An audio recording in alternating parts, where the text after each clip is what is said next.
ଏହି କ୍ଲାସରେ ଆମେ ପଢ଼ିବା ଅଙ୍କ ଓ ସଂଖ୍ୟାର ପରିଚୟ। ତ ଅଙ୍କ କାହାକୁ କହନ୍ତି, ସଂଖ୍ୟା କାହାକୁ କହନ୍ତି, ଆ ବିଷୟରେ ଆମେ ଜାଣିବା। ଏହିସବୁ ଜାଣିବା ପୂର୍ବରୁ ଗୋଟେ ଗପରୁ ଆମେ ଷ୍ଟାର୍ଟ କରିବା। ହେଲେ ତୁମେ ଓଡ଼ିଆ ଭାଷାରେ ତୁମର ନାଁ ଲେଖି ଜାଣିଛ? ତୁମର ନାଁ ହେଉ କିଛି ବି ଜିନିଷପତ୍ର ନାଁ ଲେଖିବା ପୂର୍ବରୁ ମନେକର ଗୋଟେ ନାଁ ଲେଖ, ତୁମ ଘର, କବାଟ, ଟେବୁଲ, ଚେୟାର ଆଦି ତ ତୁମେ ଲେଖୁଛ କି ନାହିଁ? ତ ଓଡ଼ିଆ ଭାଷା ଜାଣିବା ପୂର୍ବରୁ ତୁମକୁ ଅକ୍ଷର ଶିକ୍ଷା ବହୁତ ଆବଶ୍ୟକ ପଡ଼ିଥାଏ। ଅକ୍ଷର ବହୁତ ଆବଶ୍ୟକ କ'ଣ ପାଇଁ? ଶବ୍ଦ ପାଇଁ। ସେହି ପ୍ରକାର ଆମ ଗଣିତ ଭାଷାରେ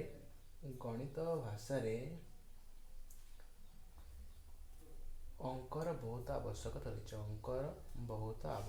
ରହିଛି।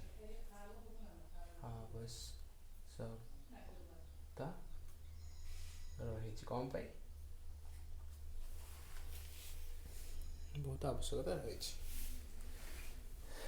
ତ ଅଙ୍କ ଓଡ଼ିଆ ଭାଷା ଗଣିତ ଭାଷାରେ ଅଙ୍କ କହିଲେ ମୋତେ 10ଟି ଜିନିଷ ବୁଝୁ। 1 2 3 4 5 6 7 8 9 ଆଉ 0। ଏଇଟା ହେଉଛି ଏଇ 10ଟି ହେଉଛି ଆମର ଅଙ୍କ। ଏହି ଅଙ୍କମାନଙ୍କୁ ନେଇକି ଆମର ସଂଖ୍ୟା ଗଠିତ ହେଇଥାଏ। କେମିତି ନା, ସଂଖ୍ୟା ଯଦି ଆମେ କହିବା, ମନେକର ଏଇଠି ଦେଖ 11, ଏଇଟା ଗୋଟେ 2 ଅଙ୍କ ବିଶିଷ୍ଟ ସଂଖ୍ୟା। 1 ଏଇଟା ଗୋଟେ ଅଙ୍କ, ଏଇଟା ଗୋଟେ ଅଙ୍କ, ଏଇଟା ହେଉଛି 2 ଅଙ୍କ ବିଶିଷ୍ଟ ସଂଖ୍ୟା।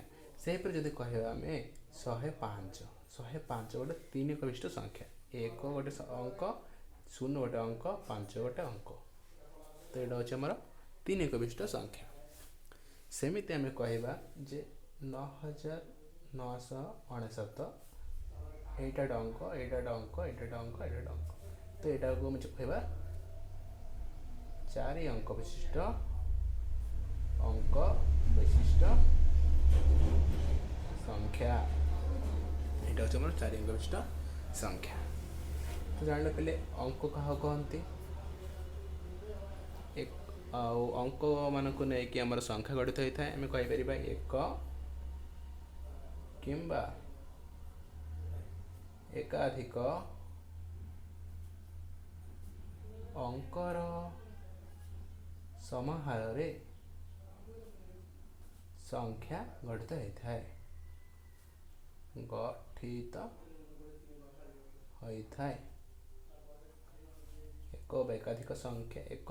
କିମ୍ବା ଏକାଧିକ ଅଙ୍କର ସମାହାରରେ ସଂଖ୍ୟା ଗଠିତ ହୋଇଥାଏ।